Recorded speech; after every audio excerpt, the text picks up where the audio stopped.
الحمد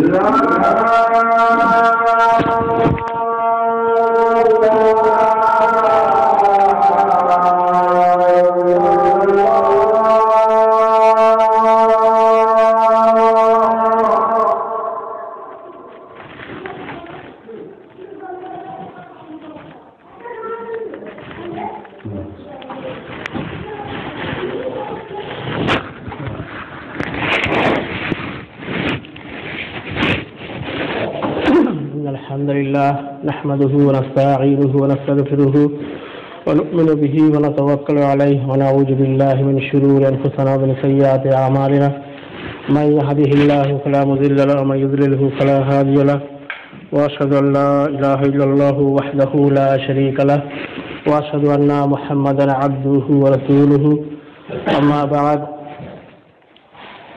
أعوذ بالله من الشيطان الرجيم بسم الله الرحمن الرحيم يا أيها الناس اتقوا ربكم الذي خلقكم من نفس واحدة وخلق منها زوجها وبث منهما رجالا كثيرا ونساء واتقوا الله الذي تساءلون به والأرحام إن الله كان عليكم رقيبا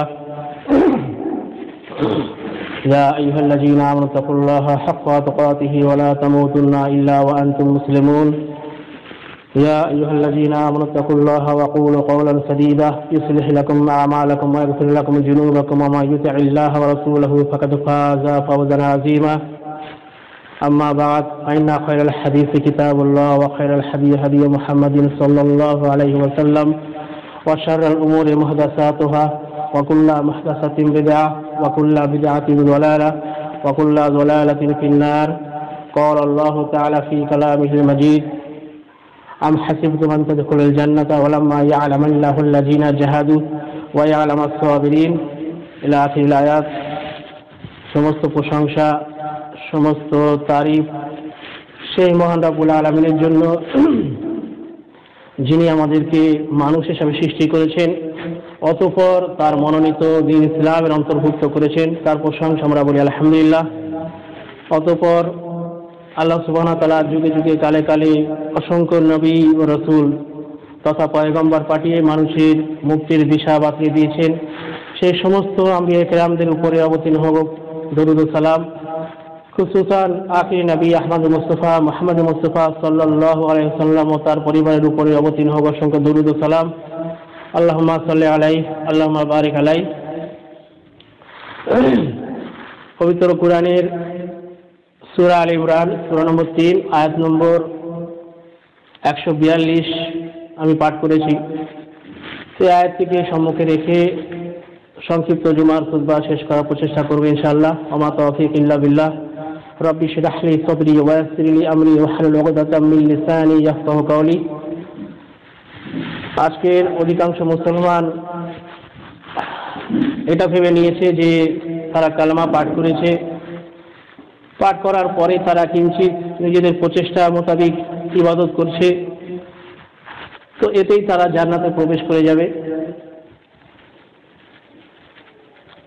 ইহুদিরা এই ধারণা করে এবং নাসারারাও এই ধারণা করে, অর্থাৎ ইহুদি এবং খ্রিস্টান যাদেরকে আমরা বলি তাদেরকে নাসারা কুরআন ও আরবি ভাষা অনুযায়ী বলা হয়েছে, তো তাদেরও ধারণা যে তারা জান্নাতে প্রবেশ করবে। অথচ ইবনে মাজার হাদিস মহানবী মুহাম্মদ রাসূলুল্লাহ সাল্লাল্লাহু আলাইহি ওয়াসাল্লাম পরিষ্কার ভবিষ্যৎবাণী করে দিয়েছেন এই উম্মতে মুহাম্মাদীর জন্য, আর তার সঙ্গে তিনি বিগত উম্মতের ইহুদি এবং নাসারাদের অবস্থাও বর্ণনা করে দিয়েছেন যে ইহুদি জাতি যারা মুসা আলাইহিস সালামের সৃষ্টি করার মুসা আলাইহিস সালামকে প্রেরণ করার পরে তার অনুসরণে বাড়াবাড়ি করার কারণে তাদেরকে অভিশপ্ত করা হয়েছে। পবিত্র কোরআনের মাজিদের মধ্যে যে আমরা দেখি তাহলে এমন কোন সূরা নাই আমার মনে হয় যে বনী ইসরাইল বা মুসা আলাইহিস সালামের আলোচনা নাই। প্রত্যেকটা সূরাতে প্রায় মুসা আলাইহিস সালামের আলোচনা করা হয়েছে। প্রত্যেকটা পারাতে যদি আমরা দেখি, অনেক সূরা ফাঁকা আছে কিন্তু প্রত্যেকটা পারাতে যদি আমরা দেখি 30 পারার মধ্যে প্রত্যেকটা পারাতে কম বেশি মুসা আলাইহিস সালাম এবং বনী ইসরাইলের আলোচনা আছে। তো সেই বনী ইসরাইল কওমকে, বনী ইসরাইল সম্প্রদায়কে আল্লাহ সুবহানাহু ওয়া তাআলা এত নিয়ামত দিয়েছিলেন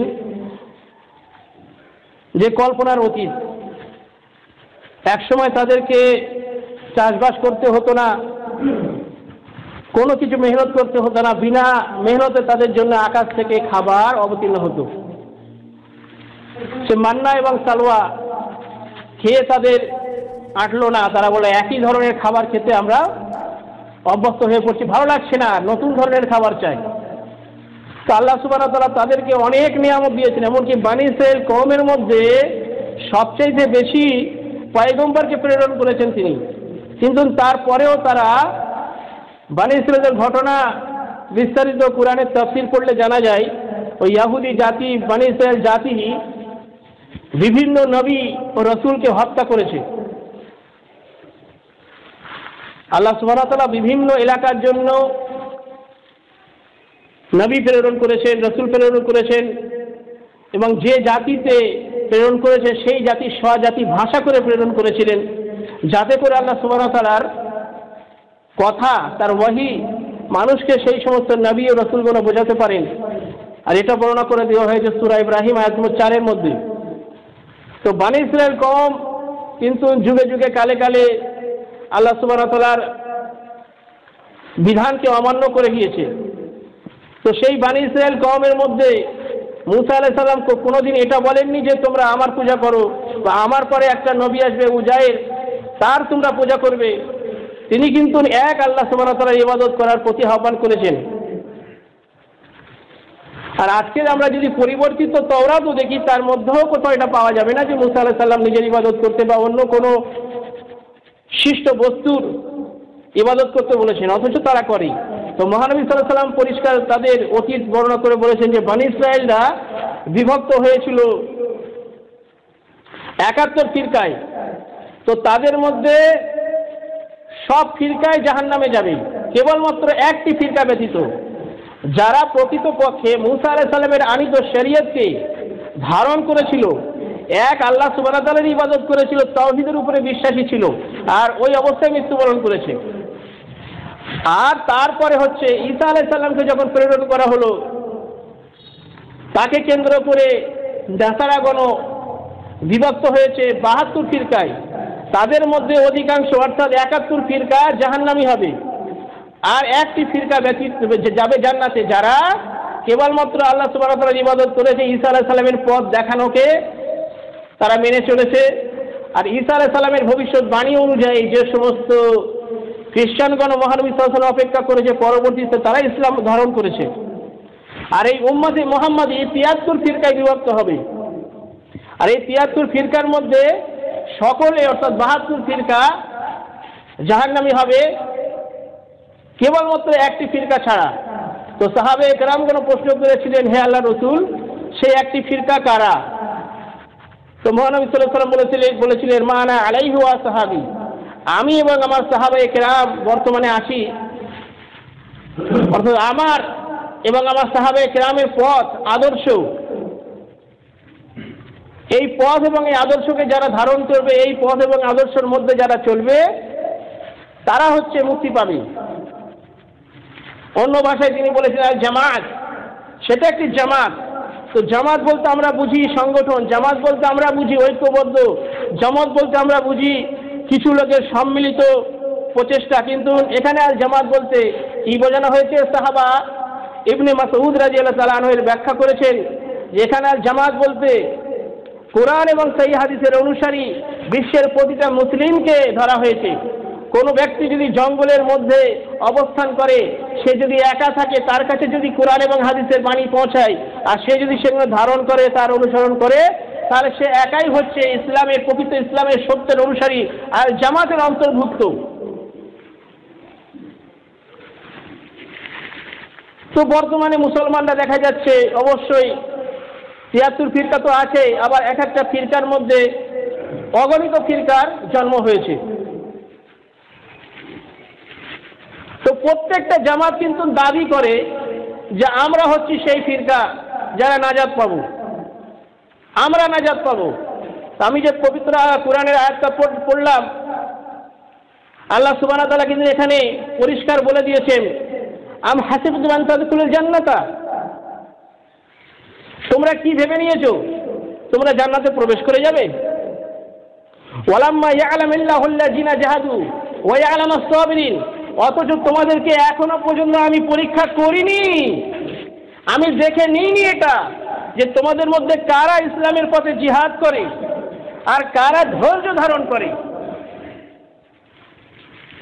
সূরা আলে ইমরান আয়াত নম্বর 142। আল্লাহ সুবহানাহু ওয়া তাআলা কিন্তু একটা হুঁশিয়ারি দিয়েছেন।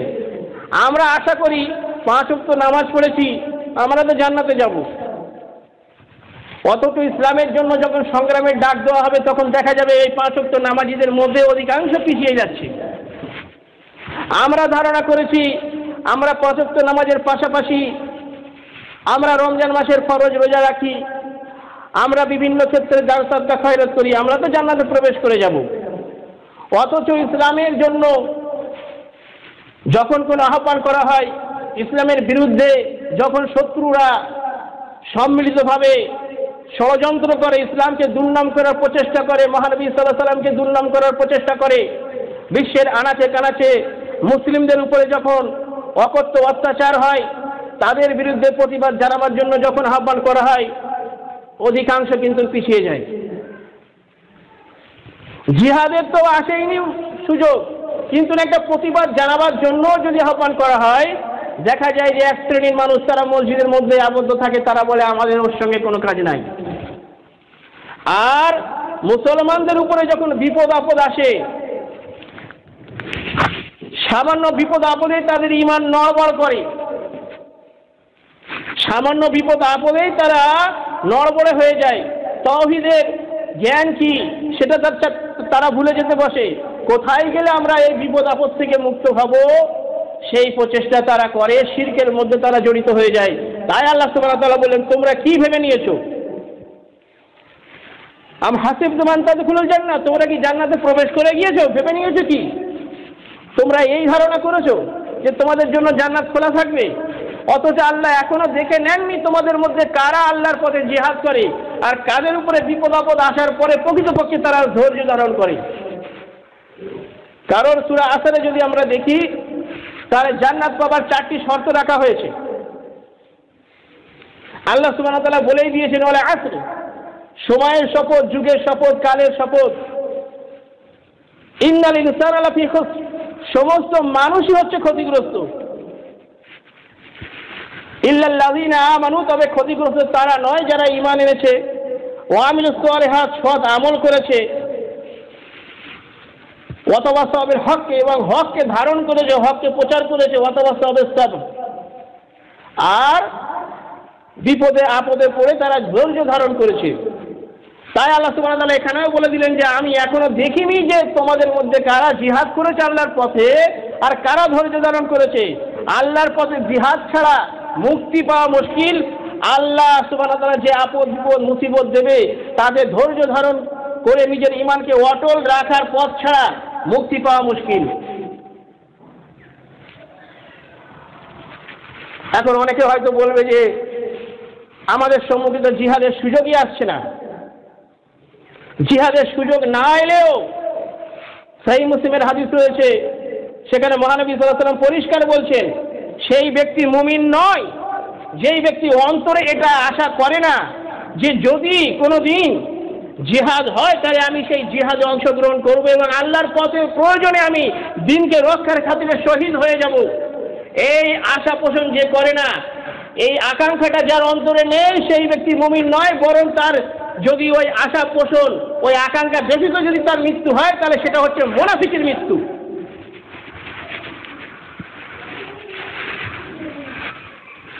এখনো যদি হিন্দু মুসলিম কিছু হয়, তাহলে দু একটা বোমা পড়লেই আর পিস্তল গুলি চললেই দেখা যাবে মুসলমানরা সব, অধিকাংশ মুসলমানরা ভীত সন্ত্রস্ত হয়ে তারা কি করবে,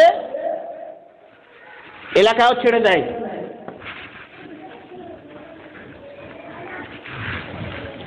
তো জিহাদ বলতে কিন্তু এখানে অনেক কিছুই বোঝানো হয়েছে। ইসলামের পথে প্রচেষ্টা করা, জাহাদা শব্দ থেকে জিহাদ এসছে। তো প্রচেষ্টা করতে হবে, নিজের আত্মার সঙ্গে জিহাদ করতে হবে। মহানবী সাল্লাল্লাহু আলাইহি ওয়াসাল্লাম বলছেন মিশকাতে কিতাবুল ঈমান, সেখানে একটি হাদিস রয়েছে যে সবচেয়ে বড় জিহাদ হচ্ছে নিজের কাম প্রবৃত্তি, নিজের নফসের সঙ্গে জিহাদ করা। আমার নফস চাচ্ছে একটা কাজ করতে, অথচ কুরআন বলছে ওই কাজটা করা নিষিদ্ধ। আমি সেই কাজ থেকে পিছিয়ে এলাম। আমার ইচ্ছা হচ্ছে কোন একটা কাজ করার, কিন্তু মহানবী সাল্লাল্লাহু আলাইহি ওয়াসাল্লাম সেটা নিষেধ করেছেন, সেই কাজ থেকে পিছিয়ে এলাম আমি। আমাকে প্রচেষ্টা করতে হবে, অনবরত আমাকে প্রচেষ্টা করতে হবে খারাপ কাজ থেকে, শরীয়ত বিরোধী গর্হিত কাজ থেকে আমাকে দূরে সরে থাকার প্রচেষ্টা করতে হবে। প্রচেষ্টা করার নামও জিহাদ। আর অন্তরে অবশ্যই এই আশা পোষণ করতে হবে, যদি সেই জিহাদ হয়ে যায় যেটা ইসলামকে রক্ষার জন্য শত্রুদের সঙ্গে সম্মুখ স্তরে অস্ত্র ধারণ করতে হবে, আর সেখানে যদি এমনটা হয় যে আমার প্রাণ বিসর্জন করতে হবে, তাতে আমি প্রস্তুত আছি, আমি আল্লাহর পথে প্রয়োজন হলে শহীদ হয়ে যাব, এই আকাঙ্ক্ষা প্রত্যেক মুসলিম ব্যক্তিকে নিজের অন্তরে পোষণ করতে হবে। নচেত তার মৃত্যু হলে সেই ব্যক্তি মুনাফিকি অবস্থায় মৃত্যুবরণ করবে। তারপরে ধৈর্য ধারণ কথা যদি বলা হয়, তাহলে অধিকাংশ মুসলিম দেখা যাবে পিছিয়ে যাবে।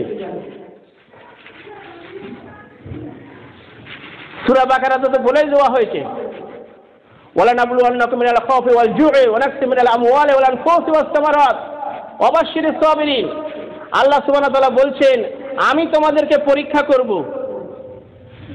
ভয় দিয়ে, তোমাদের সম্পদের ক্ষতি দিয়ে, তোমাদের মাল, তোমাদের সন্তান সন্ততি, এই সমস্ত কিছু আমি নড়বড়ে করে দেব, তোমাদের রুজি রোজগারকে সংকুচিত করে দেব। এমত অবস্থায় সুসংবাদ শোনাও তাদের, যারা ওই অবস্থায় পড়েও, অভাবের মধ্যে পড়েও, স্বজনহারা হয়েও, নিজের সম্পদের ক্ষতি হয়েও আল্লাহর উপরে ভরসা রাখে এবং নিজের ঈমান টলমল হয় না ওই অবস্থায়, বরং সেই ব্যক্তি ধৈর্য ধারণ করে থাকে। আর ধৈর্য ধারণ সেই ব্যক্তি তখনই করতে সক্ষম হবে যখন ঈমানের যে 5টি রুকন আছে, ঈমানের যে 5-6টি রুকন আছে, তার মধ্যে একটি রুকন হলো তাকদীর। তাকদীরের উপরে আপনার যদি ঈমান অটল থাকে, তাহলে এটা আপনি জানবেন যে যা কিছু ঘটেছে সেটা ঘটারই ছিল, যেটা ঘটার নয় সেটা ঘটবে না। যা লেখা আছে সেই আসমানে সেটা ঘটবেই এই জমিনে, যা লেখা নেই সেই আসমানে সেটা ঘটবে না কখনো এই জমিনে। কিন্তু মানুষ কি বলে থাকে, অমুক ব্যক্তি অ্যাক্সিডেন্টে মারা গেল, তাকে যেতে নিষেধ করা হয়েছিল, সে গেল বলেই মারা গেল, তার ওইখানে মৃত্যু লেখা ছিল, তাই সে সেখানে গিয়েছে, তাই সে মারা গিয়েছে। ওগো অকালে ওই প্রাণটা চলে গেল, গো অকালে ওই প্রাণটা চলে গেল। এত কম বয়সে মরা ছিল না, মরে গেল। মরা ছিল না মানে মরে গেল, মানে আল্লাহ সুবহানাহু ওয়া তাআলার যে ফেরেশতা মালাকুল মউত যাদের উপরে মৃত্যুর দায়িত্ব দেওয়া আছে, সে কি ভুল করলো নাকি?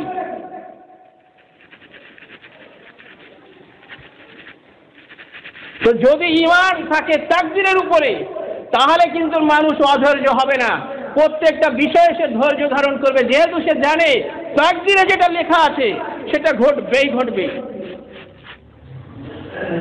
আর আল্লাহ সুবহানাহু ওয়া তাআলা এই আপদ বিপদ মুসলিমদের উপরে যে প্রেরণ করেন, মুমিন বান্দাদের উপরে প্রেরণ করেন, সহিহ বুখারীতে হাদিস রয়েছে, মহানবী সাল্লাল্লাহু আলাইহি ওয়াসাল্লাম বলছেন, আল্লাহ সুবহানাহু ওয়া তাআলা যে মুমিন ব্যক্তিকে পছন্দ করে, তাকে পাপ মুক্ত করতে চায়, তাকে বিপদে ফেলে।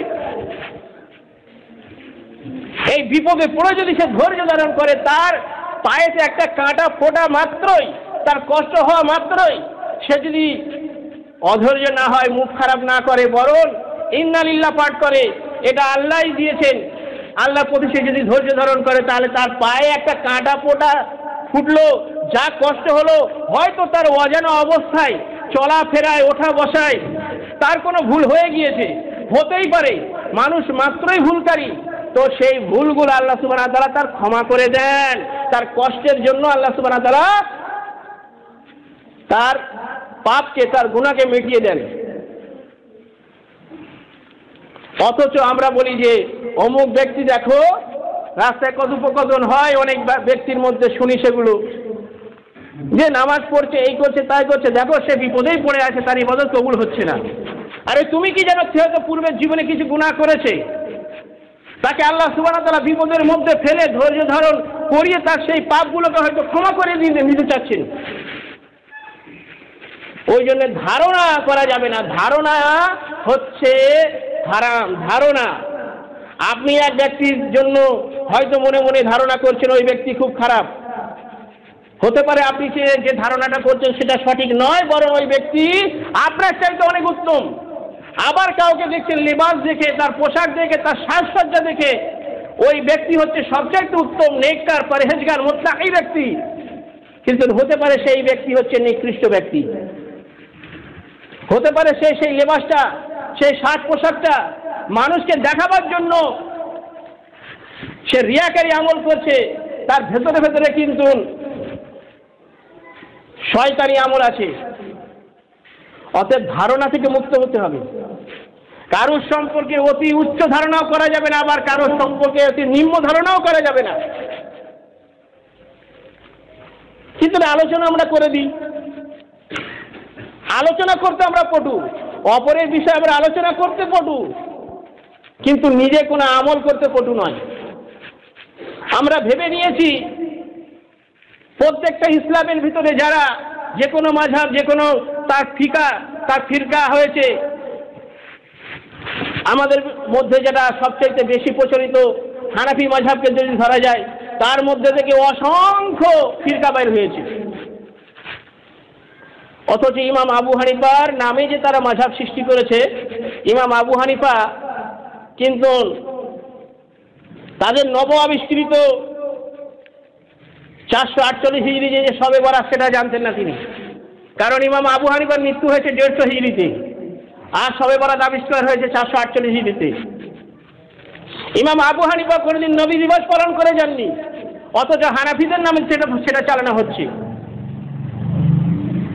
অনুরূপ অনেক আমল আছে যেগুলো ইমাম আবু হানিফা করে যাননি, বলে যাননি, অথচ তার নামে কিতাব লিখে তার নামে সেটা চালিয়ে গিয়ে তাকে দুর্নাম করা হচ্ছে।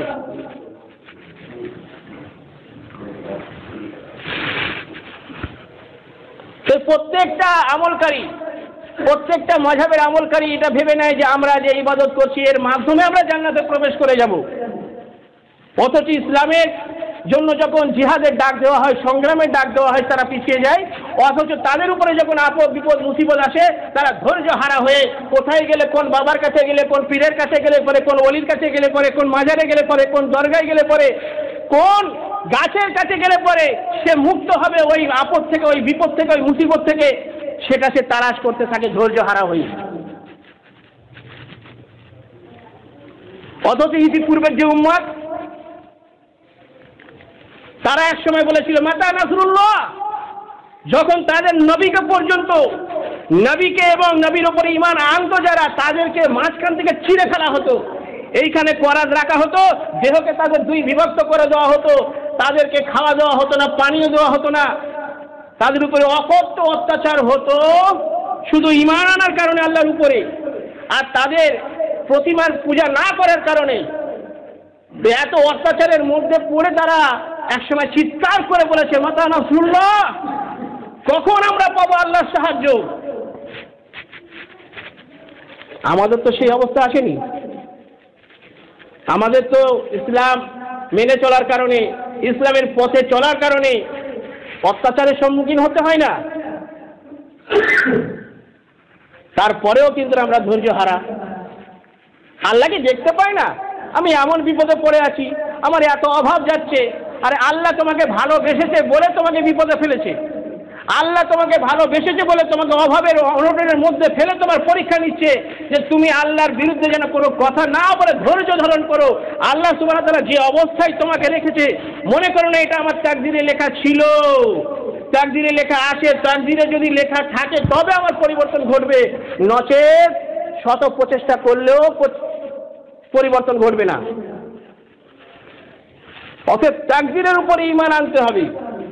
যেমন ওমর রাদিয়াল্লাহু তাআলা আনহু যখন খলিফা ছিলেন, তখন কিছু এমন মানুষের অস্তিত্ব সামনে এলো যারা আল্লাহর উপরে ইয়াকিন রাখে, রসুলের উপরে ইয়াকিন রাখে, ফেরেশতার উপরে ঈমান আছে, আখিরাতের উপরে ঈমান আছে, সমস্ত কিতাবের উপরে ঈমান আছে, কিন্তু তাকদীরকে বিশ্বাস করে না। বলে তাকদীর তোমাকে নিজের প্রচেষ্টার মাধ্যমে গড়তে হবে, তাকদীর বলে কিছু নেই। তো এই সংবাদ উমর রাদিয়াল্লাহু তাআলা আনহুর কাছে পৌঁছালো। সহিহ মুসলিমের মুকদ্দমাতে স্টোরি কাহিনী লেখা রয়েছে।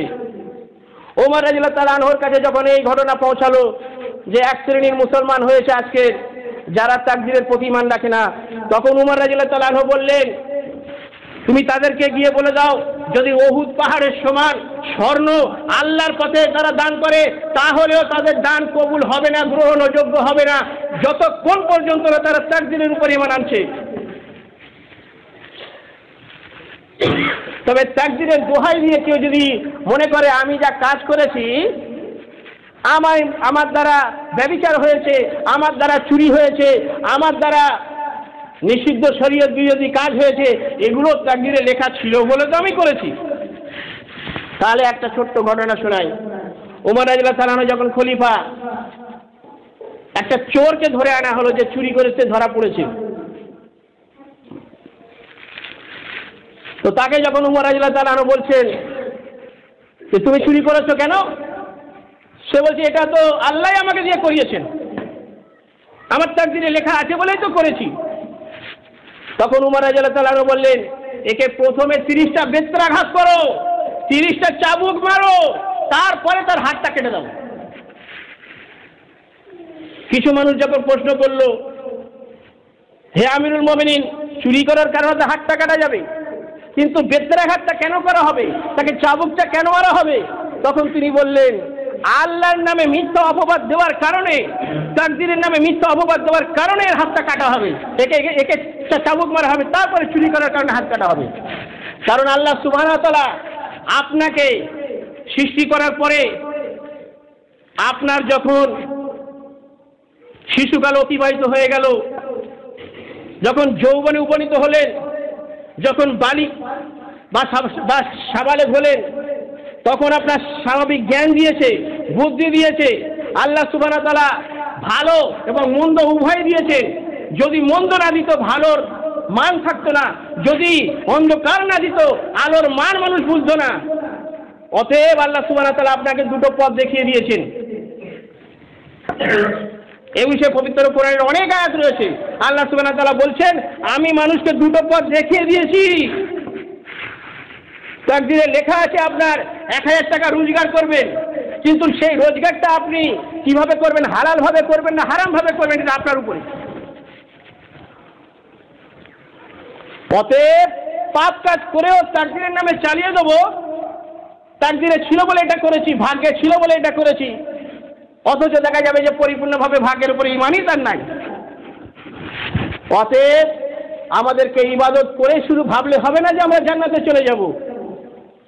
কিছু মানুষ তো এটাই ভেবে নিয়েছে যে আমরা আহলুল হাদিস বলি, জোরে আমিন বলি, রফেল এদান করি, পায়ে পা কাঁধে কাঁধ মিলিয়ে নামাজ পড়ি, বুকে হাত বাঁধি, অতএব আমরা জান্নাতি। আল্লাহ সুবহানাহু ওয়া তাআলা সাবধান বাণী দিয়ে দিয়েছেন, তোমরা কি ভেবেছো যে তোমরা জান্নাতে প্রবেশ করবে? অথচ আল্লাহ সুবহানাহু ওয়া তাআলা তোমাদেরকে দেখে নেননি যে কারা তার পথে জিহাদকারী আর কারা বিপদে ধৈর্য ধারণকারী। অতএব আমাদেরকে সাবধান হতে হবে। অনেক মানুষকে আমি এমন দেখেছি যারা বিপদে পড়লে এমন গালাগালি করে, বিশেষ করে মহিলাদেরকে, মা বোনদেরকে দেখেছি, তাদের কোনো সন্তান বা কোনো ভাই ব্রাদার কোনো কেউ মারা গেলে পরে তারা, যেটা মহানবী সাল্লাল্লাহু আলাইহি ওয়াসাল্লাম ভবিষ্যৎবাণী করেছেন যে কিছু খারাপ অভ্যাস রয়ে যাবে, যে নিজেদের চুল ছেড়ে বুক আঁচড়ায়, আর এমনকি কথার মধ্যে তাদের কোনো জ্ঞানগম্য থাকে না। আল্লাহ কি দেখতে পেলেনি আমার এই কোলটাকে খালি করে দিলি? তো অধৈর্য যখন হয়ে যায়, মানুষ যখন ধৈর্য হারা হয়ে যায়, তখন কিন্তু এই ঘটনাগুলো ঘটে। অতএব ধৈর্য ধারণ করতে হবে। ধৈর্য ছাড়া, জিহাদ ছাড়া, সংগ্রাম ছাড়া, সবর ছাড়া কিন্তু জান্নাত পাওয়া যাবে না। শুধু নামাজ পড়ে কিন্তু জান্নাত পাওয়া যাবে না। শুধু 5 ওয়াক্ত নামাজের পরে আপনার রমজানের রোজা রাখলেন, দান খয়রাত সদকা করছেন না, আপনি জান্নাত পাবেন না। যতক্ষণ পর্যন্ত না আপনার শর্তগুলো পূরণ হচ্ছে। আপনি ঈমান আনার পরে আল্লাহর ইবাদত করতে হবে, তারপরে হকের প্রতি আপনাকে অটল থাকতে হবে, হকের দাওয়াত দিতে হবে। আপনি যেটা জানেন অপরের কাছে সেটা পৌঁছে দিতে হবে, আর বিপদে আপদে পড়লে আপনাকে ধৈর্য ধারণ করতে হবে। আল্লাহ সুবহানাহু ওয়া তাআলার কাছে দোয়া করি যেন তিনি আমাদেরকে আপদ বিপদ মুসিবতে ধৈর্য ধারণ করার সুমতি দান করেন। আমিন। বারাকাল্লাহু ফিক।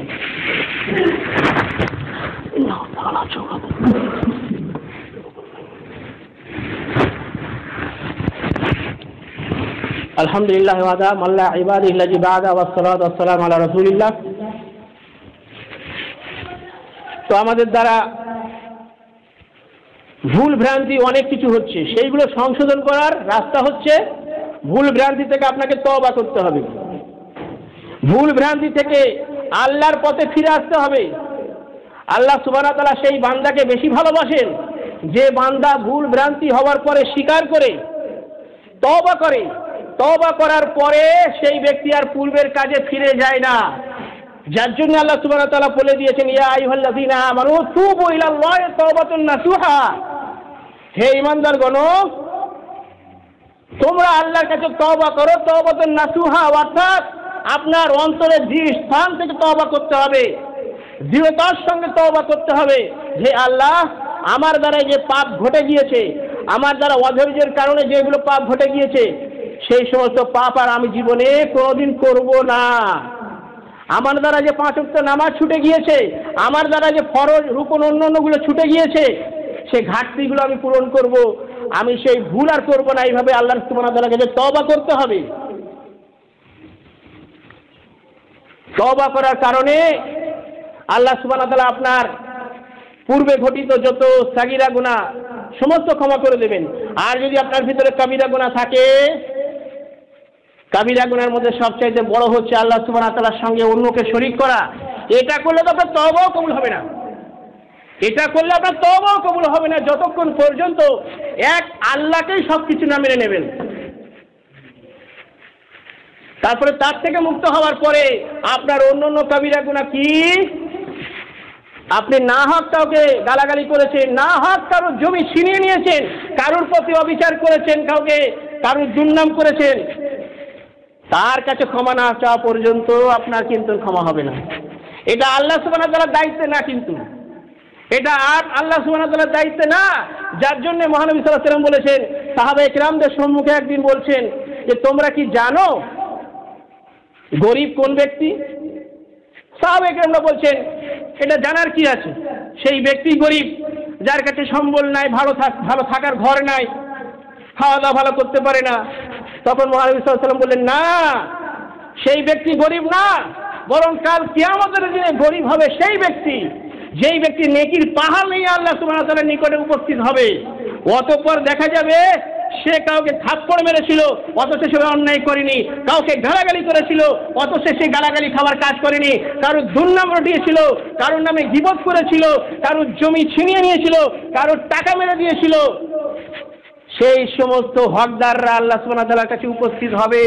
হে আল্লাহ, ওই ব্যক্তির উপরে আমাদের কিছু দাবি আছে। অতএব আল্লাহ সুবহানাহু ওয়া তাআলা কি করবেন? সেই সব দাবির ওলাদেরকে এর নেকি কেটে কেটে তাদেরকে দিয়ে দেওয়া হবে। এই যে নেকির পাহাড় নিয়ে উপস্থিত হয়েছে, তাদের নেকি কেটে ওই হকদারদেরকে দিয়ে পূরণ করা হবে। তারপরে দেখা যাবে যে আরো দাবিদার আছে, এর নেকি কিন্তু শেষ। তো কি করা হবে? তাদের গুনাহ আছে, তাদের গুনাহ এর ঘাড়ে চাপিয়ে দেওয়া হবে। তারপরে পরিণামে এই ব্যক্তিকে যেতে হবে কোথায়? জাহান্নামে। অতএব শুধুমাত্র নেক আমল করলে হবে না, চরিত্রকে সুন্দর করতে হবে। আমার দ্বারা যেন কেউ আঘাত না পায়, আমার দ্বারা যেন না হক কথা অন্যের বিপক্ষে না চলে যায়, আমার দ্বারা এমন কোনো মুখ কিস্তি না বের হয়ে যায় যেটা কেউ খাবার হয়তো সুযোগই নেই তার। কারণ মহানবী সাল্লাল্লাহু আলাইহি ওয়াসাল্লাম বলেছেন সাহাবায়ে কিরামদেরকে একদিন, যে সবচেয়ে খারাপ ব্যক্তি সে যে ব্যক্তি নিজের মাকে গালাগালি করে। তো সাহাবায়ে কিরামরা বলছে, নিজের মাকে কি কেউ গালাগালি করে? বলছে, কেন, তুমি কি অন্যের মাকে গালাগালি করো না? বলছে, হ্যাঁ। তাহলে অন্যের মাকে যখন তুমি গালাগালি করবে, সেও তো তোমার মাকে গালাগালি করবে। তো প্রকৃতপক্ষে তুমি তো গালটা দিলে। আমি যদি অমুক ব্যক্তিকে মা তুলে গালাগালি না দিতাম, সেই ব্যক্তি তো প্রত্যক্ষ করে আমাকে মা তুলে গালাগালি দিত না। আর এখন তো গালাগালি কি হয়ে গেছে, ঠাট্টা হয়ে গেছে। ওরে অমুকের বেটা, বলে আরে বল অমুকের বেটা। অতএব আমরা যদি মনে করি যে জান্নাতে প্রবেশ করে যাবো ঈমান আনার পরে সামান্য ইবাদত করে, তাহলে ধারণা ভুল, পাল্টান, নিজেদেরকে সংশোধন করতে হবে। যার জন্য আল্লাহ সুবহানাহু ওয়া তাআলা পরিষ্কার বলে দিলেন, আমি আবার শেষে আয়াতটা পাঠ করে দিচ্ছি, আপা হাসিবতুম আন তাদখুলুল জান্নাহ, তোমরা কে ভেবে নিয়েছো জান্নাতে প্রবেশ করে যাবে? ওয়ালাম্মা ইয়ালামিল্লাহু জাহাদু ওয়া ইয়ালামাস সাবিরিন, অথচ আল্লাহ সুবহানাহু ওয়া তাআলা তোমাদেরকে দেখে নেননি এখনো, কে তোমাদের মধ্যে জিহাদ করেছে আল্লাহর পথে আর কে ধৈর্য ধারণ করেছে বিপদে। অতএব সাবধানতা অবলম্বন করতে হবে। রাস্তাঘাটে যে বসে অন্যের গীবত করা হয়, অন্যের আলোচনা করা হয়, অন্যের প্রতি ধারণা করা হয়, কুধারণা করা হয়, এই সমস্ত থেকে যদি বিরত না থাকতে পারি, তাহলে কিন্তু আমাদের পরিত্রাণ নাই। ইবাদত করেও কিন্তু জান্নাত পাওয়া যাবে না। তো রাস্তায় শেষ একটা হাদিস বলে দিই, মহানবী সাল্লাল্লাহু আলাইহি ওয়াসাল্লাম সাহাবায়ে কেরামদেরকে নিষেধ করেছেন বারবার যে তোমরা রাস্তায় বসো না, তোমরা রাস্তায় বসো না। তো সাহাবায়ে কেরামগণ বললেন, হে আল্লাহর রাসূল, রাস্তায় বসা ছাড়া তো আমাদের গত্যন্তর নাই, আমাদের কোনো উপায় নাই। তখন মহানবী সাল্লাল্লাহু আলাইহি ওয়াসাল্লাম বললেন, রাস্তায় যদি বসতেই হয় একান্ত, তাহলে রাস্তার হক আদায় করবে। হে আল্লাহর রাসূল, রাস্তার হক কি? ছোটদেরকে স্নেহ করবে, বড়দেরকে সম্মান করবে, আগত ব্যক্তিদেরকে সালাম করবে, আর মানুষকে সৎ কাজের আদেশ করবে, অসৎ কাজ হতে নিষেধ করবে। রাস্তার যে সমস্ত এমন কাঁটা, এমন পাথর যেগুলো মানুষ হয়তো চললে পরে সে আঘাত করতে পারে, সেগুলোকে সরিয়ে দিতে হবে। ঈমানের 70টি তো বেশি শাখা রয়েছে, তার মধ্যে একটি শাখা এটাও হলো, কষ্টকর জিনিস যদি দেখা যায় রাস্তার মধ্যে, তার ঈমানদারের পরিচয় হচ্ছে সে হাত দিয়ে হোক, পা দিয়ে হোক, সেটাকে ধারে করে দেবে, অন্য কোনো মানুষ যেন সেখানে চলাচল করতে গেলে পরে কষ্ট না পায়। কিন্তু আজকালকে কি করে এগুলো? বরং আপনার পাড়ায় কেউ এমন আছে, তার জন্য আপনি কাঁটা এত বিছিয়ে দেবেন, সেই আবু লাহাবের মতো। এটাই হচ্ছে ঈমানদারের পরিচয়। এমন একটি যুগ ছিল, যে যুগে মুসলমানদের ভালো চরিত্রের কারণে কোনো ইহুদি যখন কোনো রাস্তা দিয়ে অতিক্রম করত আর দেখতো যে রাস্তায় পাথর পড়ে রয়েছে, কাঁকড় পড়ে রয়েছে, কাঁটা পড়ে রয়েছে, তখন তারা এটাই ভাবতো যে এই রাস্তা দিয়ে কিন্তু মুসলমান যাতায়াত করেনি। কারণ তারা জানতো যে এই রাস্তা দিয়ে যদি মুসলমান যাতায়াত করতো, তাহলে অবশ্যই রাস্তার মধ্যে কাঁটা পড়ে থাকতো না, পাথর পড়ে থাকতো না, কষ্টকর জিনিস পড়ে থাকতো না। অতএব আমাদেরকে চরিত্র গঠন করতে হবে। শুধুমাত্র ইবাদত করলে, নামাজ পড়লে, রোজা করলে, দান খয়রাত করলেই শুধু নেকি না, আর এর মাধ্যমেই যদি জান্নাত না। ধৈর্য ধারণ করতে হবে, চরিত্র গঠন করতে হবে, নিজেদেরকে মুখকে সম্বরণ করতে হবে, নিজেদেরকে আমলকে উত্তম করার প্রচেষ্টা করতে হবে। আল্লাহ সুবহানাহু ওয়া তাআলা যেন আমাদেরকে সমস্ত ধরনের শরীয়ত বিরোধী কাজ হতে রক্ষা করেন, এবং আল্লাহ সুবহানাহু ওয়া তাআলা যেন আমাদেরকে তার রাস্তায়, তার রহমত পাবার উপায় অবলম্বনের পথে এগিয়ে দেন। আমিন। আল্লাহুম্মা সাল্লি আলা মুহাম্মাদিন ওয়া আলা আলি মুহাম্মাদিন কামা সাল্লাইতা আলা ইব্রাহিম ওয়া আলা আলি ইব্রাহিম ইন্নাকা হামিদুম মাজিদ। আল্লাহুম্মা বারিক আলা মুহাম্মাদিন ওয়া আলা আলি মুহাম্মাদিন কামা বারাকতা আলা ইব্রাহিম ওয়া আলা আলি ইব্রাহিম ইন্নাকা হামিদুম মাজিদ। রব্বানা তাকাব্বাল মিন্না ইন্নাকা আনতাস সামিউল আলিম ওয়া তুব আলাইনা ইন্নাকা আনতাত তাওয়াবুর রহিম। সুবহানা রাব্বিকা রাব্বিল ইজ্জাতি আম্মা ইয়াসিফুন ওয়া সালামুন আলাল মুরসালিন ওয়ালহামদুলিল্লাহি রাব্বিল আলামিন।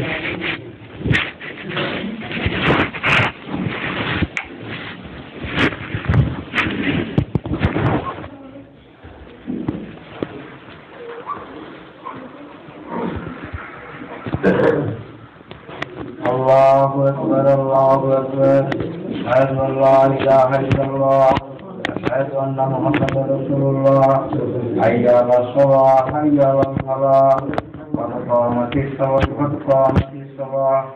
الله أكبر الله أكبر